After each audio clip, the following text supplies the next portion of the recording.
The dubious morals of Victorian life now on BBC Two, and the extraordinary actions of three scandalous women prepared to force a change. The surprising side of the Victorians.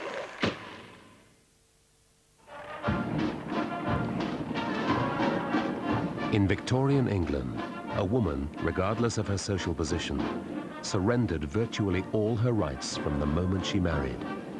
The only woman who was exempt was Queen Victoria. This is the story of three women who scandalized Victorian society by breaking the rules and exposing the hypocrisy and sexual double standards on which these ancient laws were built.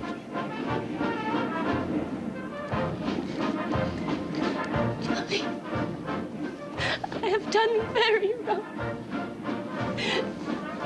We never hear it carelessly or complacently asserted of a young woman that she is only sowing her wild oats. I do not ask for my rights. I have no rights. I have only wrongs.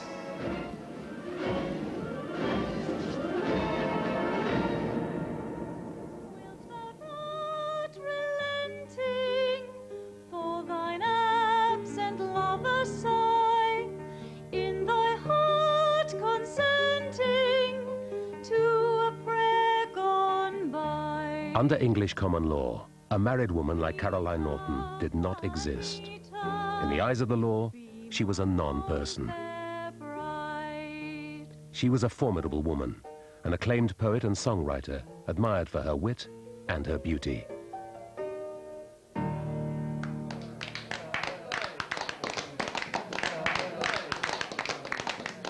Some men found Caroline sexy. I think most of them found her provocative, but they reacted, of course, in different ways. Some were bowled over by her. Two professors from the United States were, she said, spifflicated by her. They didn't know how to deal with such charm. Other people found her frightening.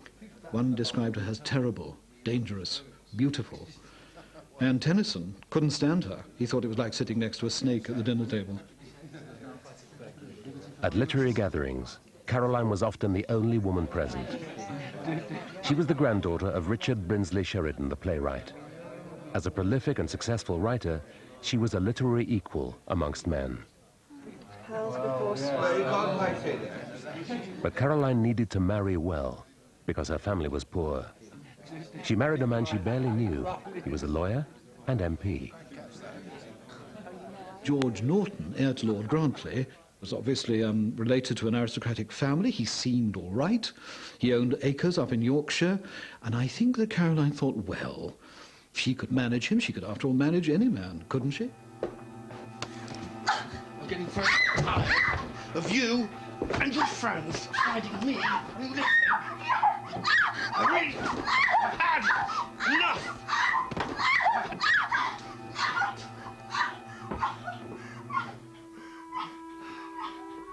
Initially, her reaction was one of shock. She didn't know how to cope with it. And we must remember that she was still going to social receptions in the evening. I imagine she covered up any bruises that perhaps may have been seen otherwise. But their marriage was certainly a loveless one. Early in their marriage, George had revealed his darker self. He hated cleverness, especially in a woman. He wanted a wife who was silent and obedient. Caroline was neither. The Sheridans were all Whigs, on the radical side of the Whig Party, the Liberal Party. And therefore, reform and radicalism was in their very blood. But unfortunately, Caroline could find as a husband only a man who was a Tory MP.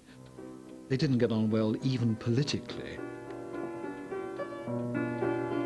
Things became even worse when George lost his parliamentary seat. Caroline used her political connections to try to help him. She wrote to a family friend, Lord Melbourne. Intrigued by her letter, he decided to call on her in person.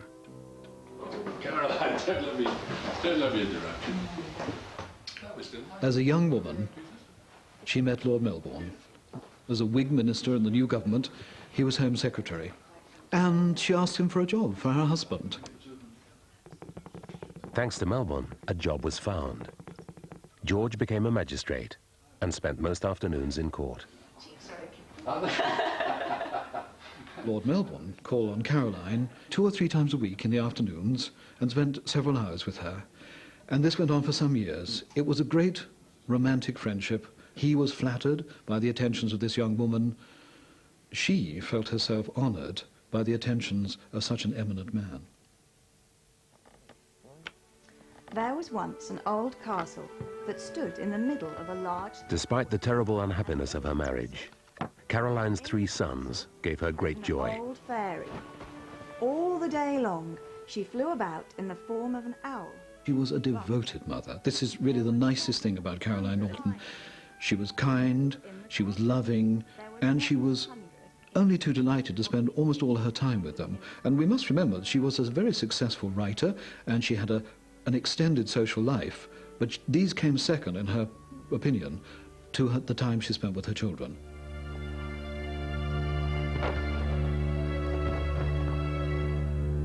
On one occasion, this was when she was pregnant, he knocked her to the floor, he kicked her so that she lost the baby.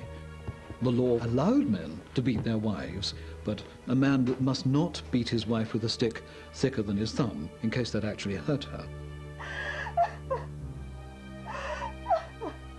Caroline was trapped in this marriage. By law, George owned everything.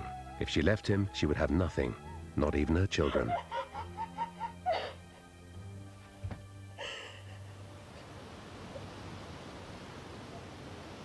Outside her own family, only Melbourne knew how badly she suffered. You ought to know Norton better than I do, and must do so. But you seem to be hardly aware what a gnome he is. He is possessed of a devil, and that the meanest and basest fiend that disgraces the infernal regions. But he advised Caroline not to leave her husband. He was worried by the savage speculation in the press about the exact nature of their friendship. Then, in April 1836, George Norton accused Melbourne of committing adultery with his wife. I don't know what would happen today if the Prime Minister went out to meet a young woman 3 times a week, but he did. And the Tories got wind of the fact that if they could make a scandal of this, they could bring the government down. And therefore, eventually, Norton was persuaded, his arm was twisted, to bring an action against the Prime Minister for what was then called criminal conversation. The case was sensational. Melbourne was now Prime Minister, and it was the first time that a Prime Minister had been sued for adultery, or criminal conversation, as it was called. Melbourne's future was in the balance, and so was the destiny of the entire Whig party. Neither man appeared in court, and left their eminent lawyers, Attorney General Sir John Campbell and Sir William Follett, to battle it out. But Caroline, as a legal non-person, was not allowed to appear in court to defend herself. The potent mix of sex and politics captured the public's imagination. The press was there in force. The Morning Chronicle sent a young journalist by the name of Charles Dickens. At an early hour yesterday morning, the entrances to the court were thronged with people. They were eager to procure any place from which they could hear the smallest portion of a trial which has excited so much interest. The public learnt about the trial from Dickens' report the next morning. Several of the Norton servants stood up to testify against Melbourne. John Fluke, their coachman, was the main witness for the prosecution. Did you observe how her dress was? The clothes were up on Mrs. Norton's left leg, and I saw the thick at the knee part of the thigh. On cross-examination, it became clear that Fluke had been bribed and coached by Norton to lie. I really don't know. But if you were called upon to work, sir, I dare say you would like to be paid for it. The jurors were unanimous. They found Melbourne not guilty of adultery. And the Prime Minister, Lord Melbourne, was found not guilty of criminal conversation with Norton's wife. I think this enhanced his reputation. Everybody thought what a jolly old soul he was, and good heavens, what a man. Melbourne abandoned Caroline. Despite being found not guilty of adultery, her reputation was ruined. She was labeled a scandalous woman and overnight banished from polite society. George Norton punished her even further by taking her children from her. Mrs. Norton! The children. She discovered them in the hands of Miss Vaughan, his mistress.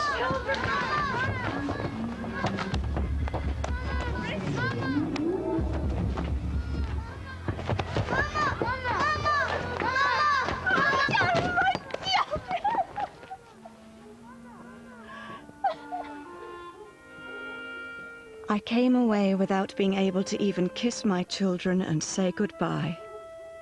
If he keeps my boys from me, I shall go mad.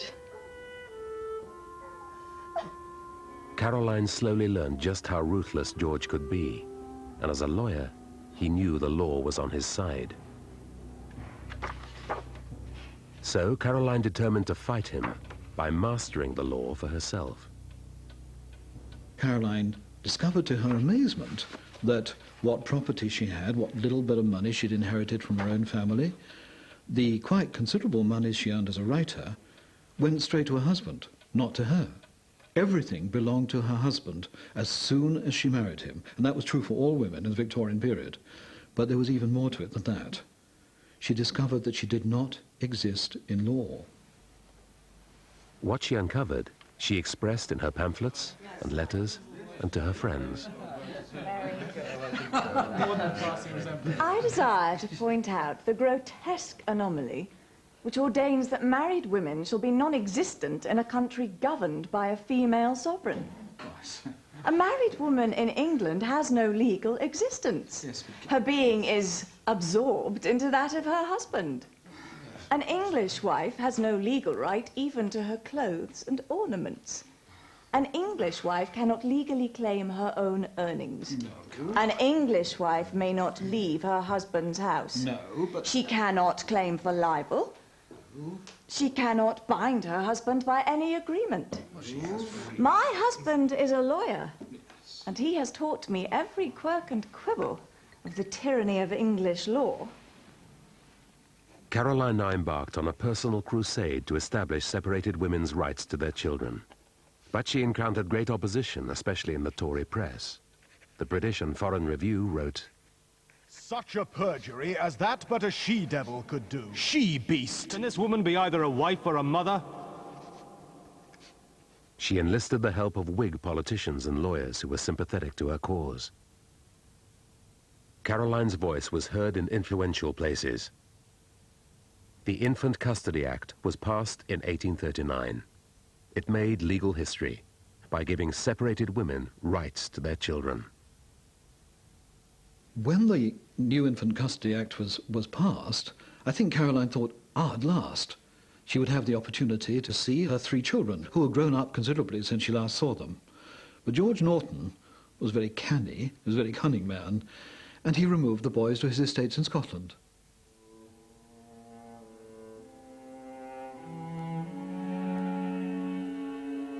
For 6 years, she barely saw her children. One day, she received a letter telling her that her youngest son had been thrown from his horse and was seriously injured. An utter stranger met me at the railway station. I said, "I am here. Is my boy better?" "No," she said.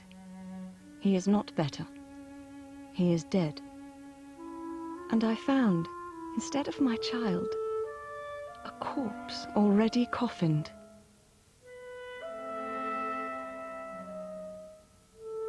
After her son's death, George permitted Caroline to see their 2 remaining children, but only occasionally. The battle with George continued when he cut off her allowance. In spite of her considerable literary income, she fell deeply into debt. She actually was George Norton in law. So she thought, well, if the law regarded her as George Norton, well, then she may as well stoke up some bills, which he would have to pay. Norton refused to pay her bills, and eventually one of her creditors took him to court.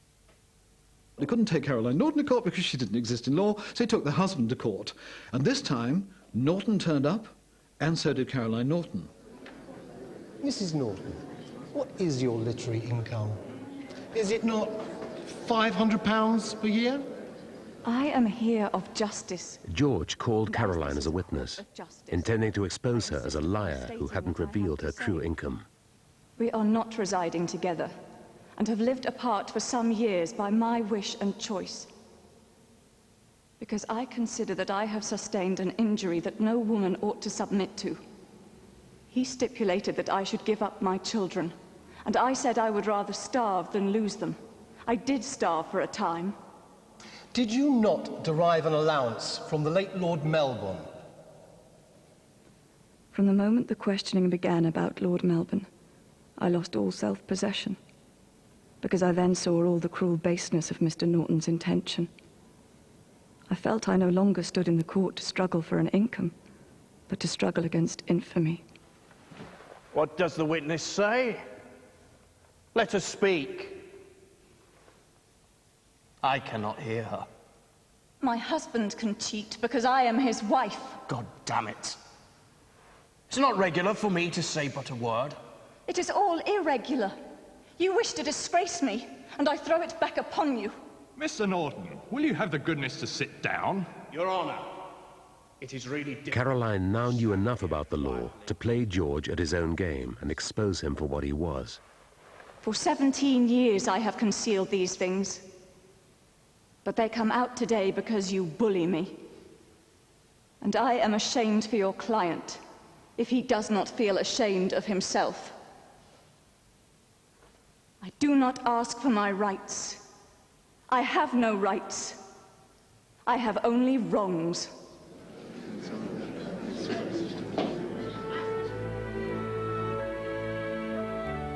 The court case was a turning point for Caroline. Her moral victory over George inspired her to continue her crusade for justice. She was enshrined in a fresco in the House of Lords as Justice. Caroline won a further victory in 1857 when the new Divorce Act incorporated her recommendations that divorced and separated women should have rights to their earnings and property as well as to their children. Yet the struggle for equality before the law had only just begun.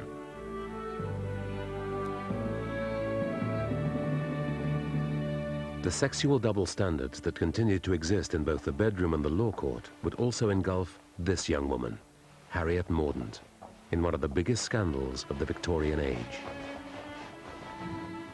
She was young and pretty. He was wealthy and respected.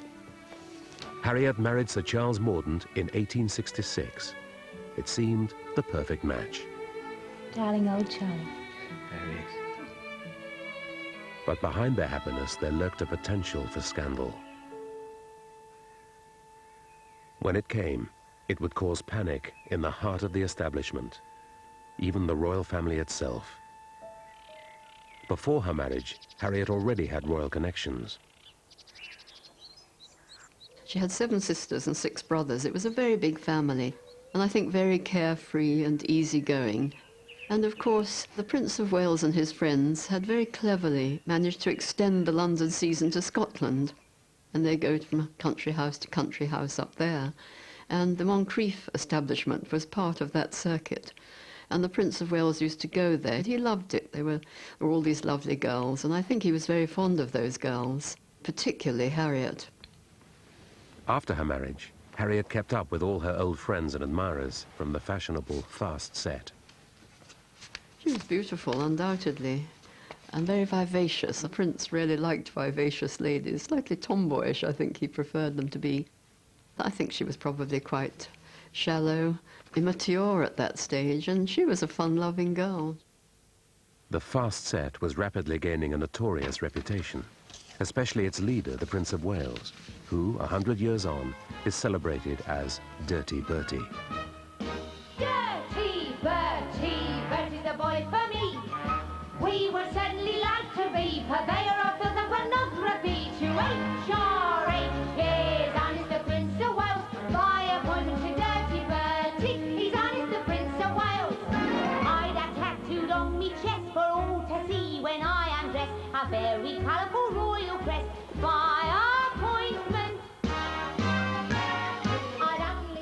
They had a wonderful time on these house parties in the country houses, apart from all the shooting and the hunting and so on. They managed to creep from room to room. I'm not quite sure how it happened. Also, it did happen in daylight. Bertie, Bertie, Bertie's a boy for me. There's the pair of her dainty cheeks, the royal enclosure escort complete with HRH. Here's Arnie's the Prince of Wales, by appointment to Dirty Bertie. He's coming up on the rails. Sir Charles is not in the social set that his wife was, his young wife. And Harriet's parents, they were quite glad to see Sir Charles come along and ask for Harriet's hand in marriage. And I think they perhaps were glad to get her married off straight away, imagining that perhaps that would be the end of it.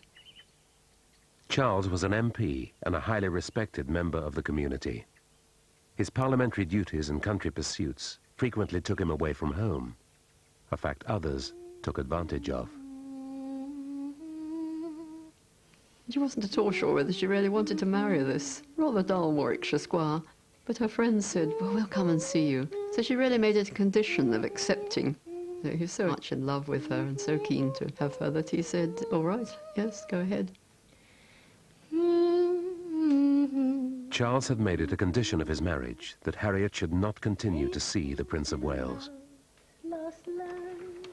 But the future King of England was not easily refused. He would hand his hat to the butler, which was a sign that he intended to stay. If it was a brief visit, then he would have kept his hat with him. And then he would go into the drawing room with Lady Mordaunt, and strict instructions were given that they were not to be disturbed.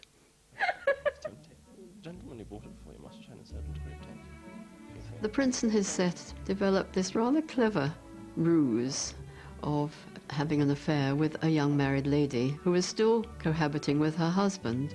So that if the worst happened and they did become pregnant, of course there was no way of telling whose child it was. And the danger, of course, of associating with women of the streets was this much dreaded and very prevalent venereal disease. Harriet and Charles had been married 18 months when he went off on a long fishing trip to Norway. My own darling Harriet, I am writing while still in the steamboat, but we are just going to arrive in about an hour, all safe. We have had a tolerably quick passage, but very rough My indeed. own darling I Charlie. am very thankful you were not here. I hope you did not have a very rough passage and feel very ill. It has been blowing a good deal here, and it is fearfully hot. I miss you very much, but I am... When he did come home a little bit early, because the fishing wasn't very good and he'd sent a telegram that didn't arrive in time, he found the prince standing at the front door, watching while Lady Mordaunt trotted round in front of him in a pretty little pony carriage drawn by 2 ponies, which had originally come from the prince's stable. He was really incensed, Sir Charles, you can imagine, and in the white heat of his anger he gave orders that those 2 ponies should be brought out onto the lawn in front of the conservatory and shot dead in front of the eyes of his horrified wife.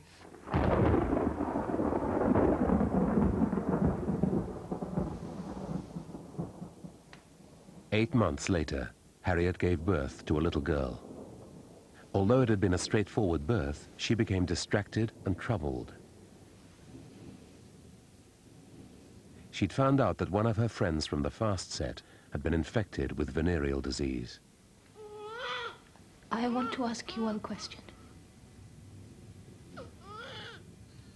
Is the child diseased? Is it born with a complaint? Harriet was beginning to fret that she had contracted the disease and passed it on to her baby. When the baby developed an eye infection, which didn't respond to treatment and was really very severe, Lady Mordaunt was convinced that it was going to become blind by venereal disease. And she felt that this was all her fault. Charlie, you're not the father of the child. Lord Culp is the father of the child, and I myself am the cause of its blindness. Oh, Charlie, I've been very wicked. I have done very wrong.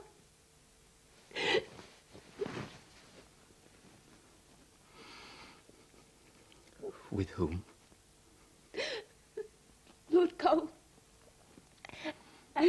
Frederick Johnson and the Prince of Wales and others. Often. And in open day.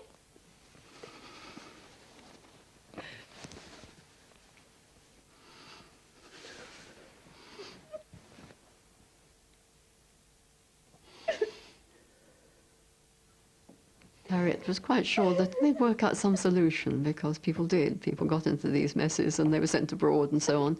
And I think in her innocence she thought that he would forgive her, as he seemed to forgive her for everything, and that she'd go on as if nothing had happened. It turned out that neither Harriet nor the baby were infected. But she completely underestimated the effect that her confession would have on her husband. He was devastated. Adultery was shocking enough. To have confessed adultery with the Prince of Wales was unbearable. Charles felt he had no option but to divorce Harriet. When Harriet's father, Sir Thomas, learnt of Charles's intention, he took action.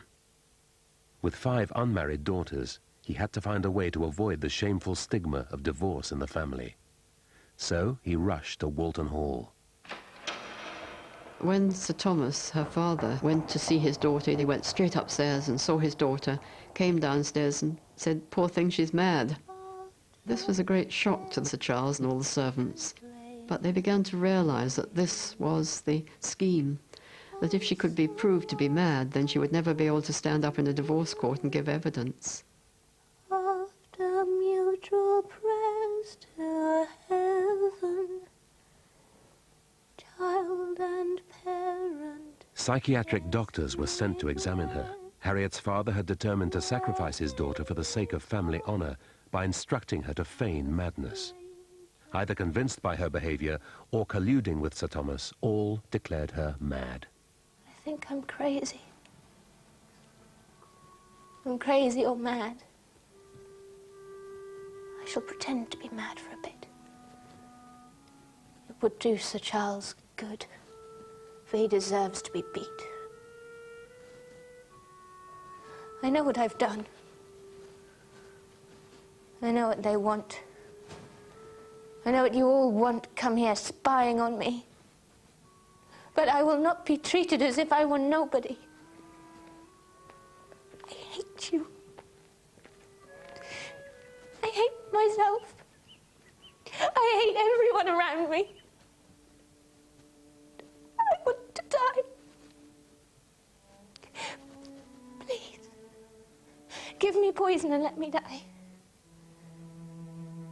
It's all pain and no pleasure now. The men who Harriet had consorted with just denied everything, and they didn't come and stand up for her, as perhaps she hoped they would. I think this was probably a big shock to her. Her prince deserted her, and all the other men as well. What was meant to be a divorce case, in fact became a trial to establish whether Harriet was sane or not. The trial opened in London with the testimonies of Sir Thomas's eminent doctors. One who had a vested interest in the outcome was the Prince of Wales' physician, Dr. William Gull. Call Dr. William Gull. I saw Lady Mordaunt on 6 different visits. She had an absent expression and a meaningless laugh. Call Dr. William Priestley. Her memory was almost annihilated. She could understand nothing but the simplest things. Call Sir James Alderson. And considered her of unsound mind. I think I could distinguish an insane person in the dark by the smell. So distinguished were Sir Thomas's expert witnesses that he was convinced the case would be over in one day. But a surprise development came when the judge, Lord Penzance, called for evidence of Harriet's behavior prior to the baby's birth. This meant that the court would rule on Harriet's sanity at the time of her alleged adultery, before she had the baby. The scandal was out. Had there been anything leading to these proceedings to disturb the affectionate relations between Lady Mordaunt and yourself? Nothing whatever. Sir Charles Mordaunt and his lawyers now had their chance to put the case for Harriet's sanity, evidence which might allow him to divorce her. Were you aware that His Royal Highness, the Prince of Wales, was an acquaintance of your wife's? I was. Did he ever come to your house upon any invitation of yours? Never. I was lady's maid to Lady Mordaunt from the time of her marriage until she left Walton Hall. In arranging her toilet table in her bedroom, I found a letter. Where was it? Under a pincushion on the table. Did you read the letter? I did. Give the contents of the letter, as near as you can remember. It was dated Saturday and addressed Lady Mordaunt as Darling. Jessie Clark, Harriet's personal maid, was the first of the servants called to testify to her infidelities. The names of the men she'd been involved with were now revealed. The Prince of Wales chose to defend his name. This was the moment the crowded court had been waiting for. If Bertie was exposed as an adulterer, there could be political consequences reaching far beyond the divorce court. Queen Victoria took no chances and contacted her Prime Minister, Gladstone, who had a quiet word with the head of the judiciary. I believe your Royal Highness... The heir to the throne had nothing to fear in this court of law. I have. Were you acquainted with Lady Mordaunt before her marriage? I was. And Sir Frederick Johnson and the Prince of Wales and others. Just one more question to trouble your Royal Highness with. Has there ever been any improper familiarity or criminal act between yourself and Lady Mordaunt? There has not. And there was a tremendous cheer in the court there, quickly sort of stifled by the judge. But it was quite a dramatic moment. And the important thing was, I think, that there was no further cross-questioning. They left it at that. Queen Victoria wrote, "The fact of the Prince of Wales's intimate acquaintance with a young married woman being publicly proclaimed cannot but damage him in the eyes of the middle and lower classes, which is to be deeply lamented in these days when the higher classes, in their frivolous, selfish and pleasure-seeking lives, do more to increase the spirit of democracy than anything else." On the last day of the trial, the judge, Lord Penzance, reminded the jury that although the men, including the Prince of Wales, had acted with impropriety, it did not make them guilty. The jury, all men, then retired, and 10 minutes later returned to face the court and declared that Lady Mordaunt was totally unfit.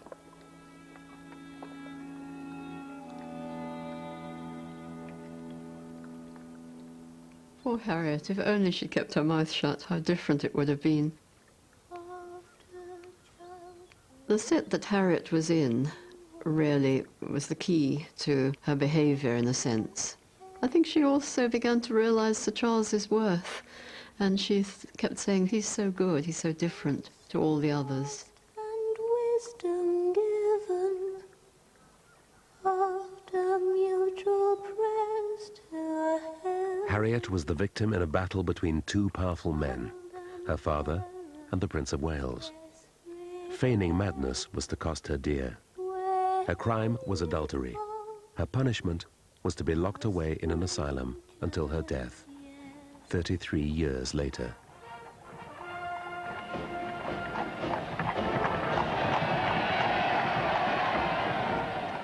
Queen Victoria now ruled a quarter of the globe, and her empire was at the height of its power.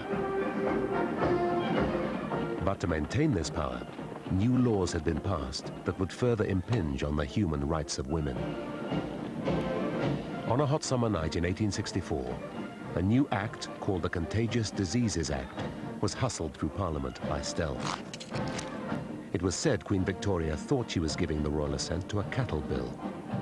The truth was, the animals in question were prostitutes, and the contagion was venereal disease. Henceforth, they are no longer women, but only bits of numbered, inspected, and ticketed human flesh, flung by government into a public market. Remember these women that... One woman who was brave enough to speak out against this legislation was Josephine Butler. She'd grown up in a family steeped in reform and radical politics, and she believed passionately in women's rights. we cannot be wholly free. Josephine was a womanly woman, very highly educated, refined, cultured background, a deeply spiritual woman, but also a woman with a strong sense of social justice. The Butlers had 3 sons and a little girl, Eva. One day their lives were shattered by tragedy.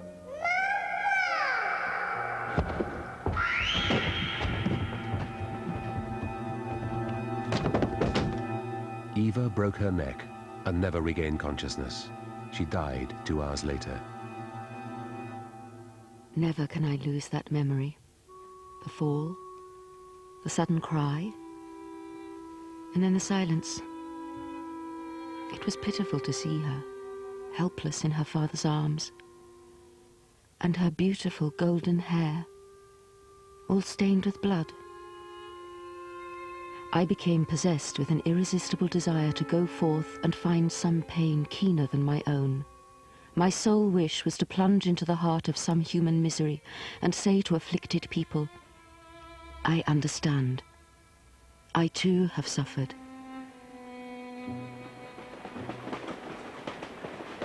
Soon after Eva's death, the family moved to Liverpool, where George Butler took up the post of head teacher at Liverpool College.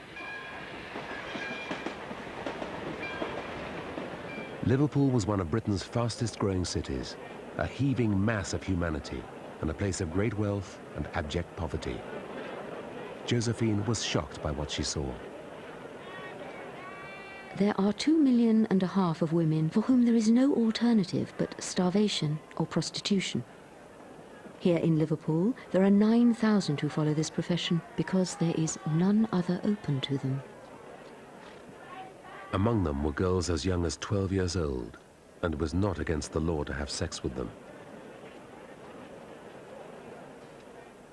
Many ended up in vast institutions like Liverpool's Bridewell prison and workhouse.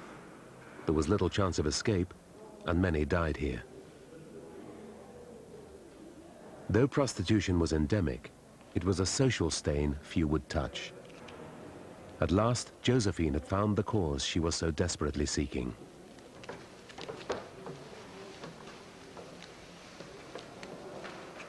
There was a bridewell for women consisting of huge cellars, bare and unfurnished with damp stone floors. These were called oakum sheds. I was taken into an immense, gloomy vault filled with women and girls, more than 200 probably at that time. She was not judgmental. She treated prostitutes as equals. She called them her sisters, women that were regarded as the outcasts. Prostitutes were called the sewers of society. I sat on the floor among them and picked oakum. They laughed at me and told me that my fingers were of no use for that work, which was true. But while we laughed, we became friends. In the Bridewell, she met a young woman called Mary Lomax. Mary Lomax is the first prostitute that she took into her home. She just went over to her, started to stroke her hair away from her forehead. And Mary later said that was the turning point in her life, Josephine stroking her hair. She'd never received human kindness before. When I think of how she found me. Mary was just 19 and had TB, and she was thrown out of her brothel in Liverpool as soon as she became ill and started coughing up blood. So torn with pain and sickness. Just before Mary died, she wrote a poem for Josephine. Guilt and woe. Stanley, Josephine's son, wrote it down. How sweet she said she loved me. Even me, the wicked one.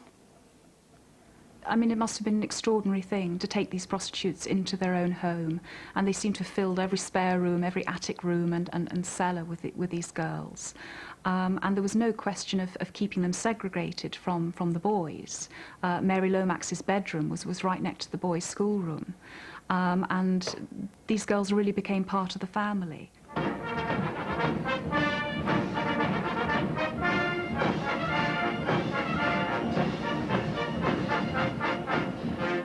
In Victoria's army, marriage was discouraged. The regiment was the family. prostitution was considered an essential sexual safety valve for the men. It was estimated that 1 in 3 soldiers was infected with venereal disease. The Contagious Diseases Acts were brought in to control VD. They forced prostitutes to be physically examined every fortnight to check they were free of disease. The Contagious Diseases Act stripped women of their civil liberties, of their legal rights, and they had no means to protest their innocence. If they refused to be examined, then they were put in prison until they did submit to the examination. Josephine was horrified that the government was sanctioning what she called the state regulation of vice. She began visiting brothels and prisons in the garrison towns to discover for herself how the legislation was affecting women. Later, Josephine described the experience as descending into the jaws of hell. I have spoken with the authority about the examination. I'd like to hear from you what happened. It's awful. The attitude they have towards us is disgusting. Once a woman had been arrested, she would have to sign a voluntary submission form, which of course was not voluntary. They would be put in a special chair. Sometimes their legs would be strapped down. Then they thrust in these horrible instruments, pull and push them about. A lot of these women were pregnant or menstruating at the time. It was a terrifying procedure. And if you cry, they stifle you. Under the Acts, not just prostitutes, but any woman in a garrison town could be arrested and detained by the police. The instrumental violation of her person caused her great pain and copious flooding. The police spy went to her home, into her bedroom, while she was ill and retching.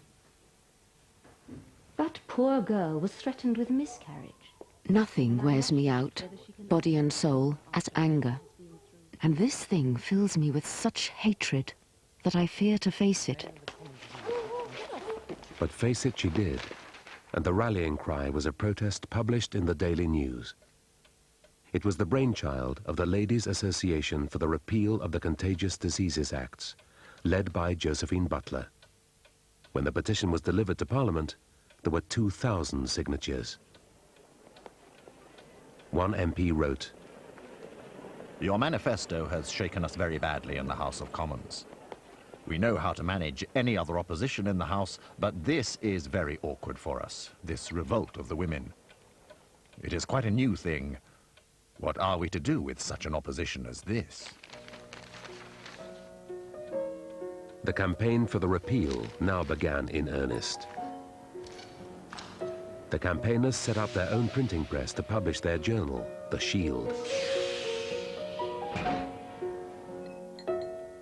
Josephine's husband, George, was her chief ally and support in the campaign. He was a very modern husband, giving her his blessing when she was going off on her speaking tours around the country. She talked about their life as being, a united life. But he also talked about her as a great politician, as a great statesman, and he talked about her saying that if any of his friends asked him about a political question, he would say, well, I must consult with my wife first, because she has the political brain in the family.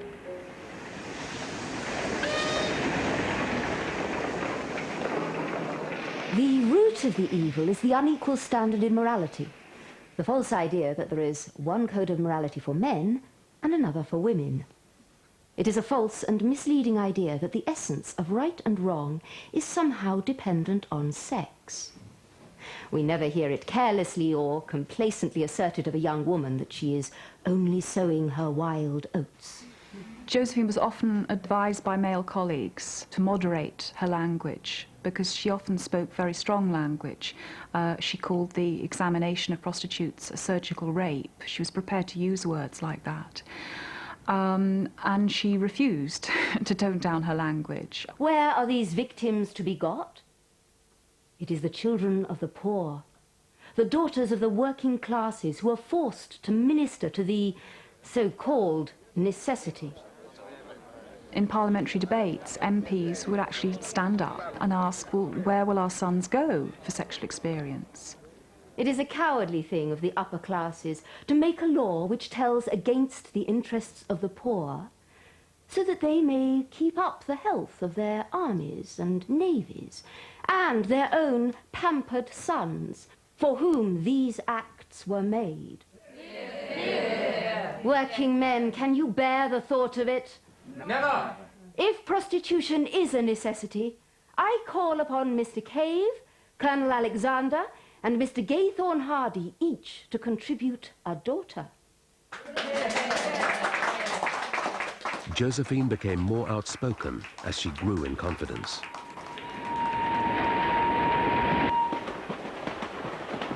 As the campaign gained momentum, the opposition became more vicious. One of her most terrifying encounters was during the Pontefract by-election.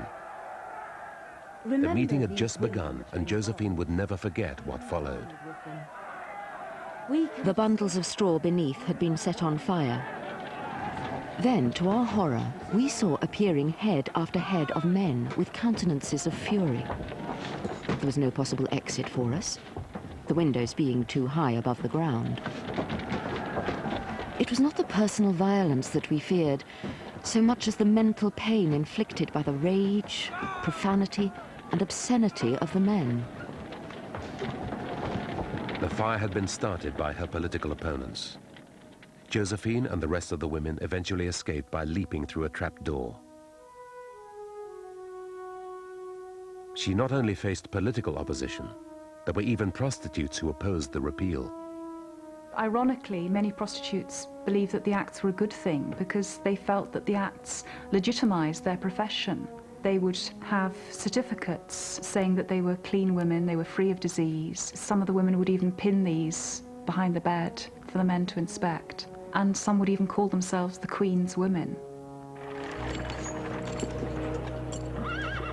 The Victorian age was nearing its end, but its double standards lived on.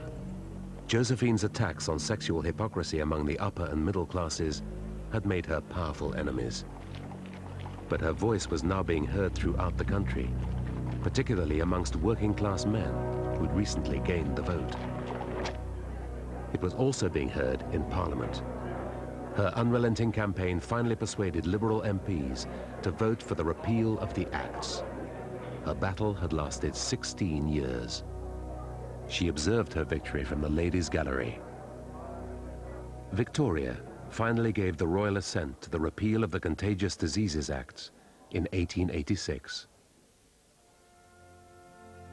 I thanked God at that moment that Queen Victoria had washed her hands of a stain which she had unconsciously contracted in the first endorsement of this legislation.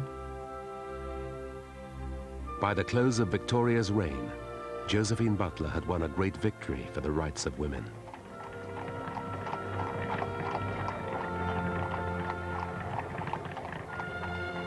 All three of these scandalous women had helped expose the sexual double standards that lay at the heart of a society riddled with inequality. A society which had been ruled by another woman, Queen Victoria.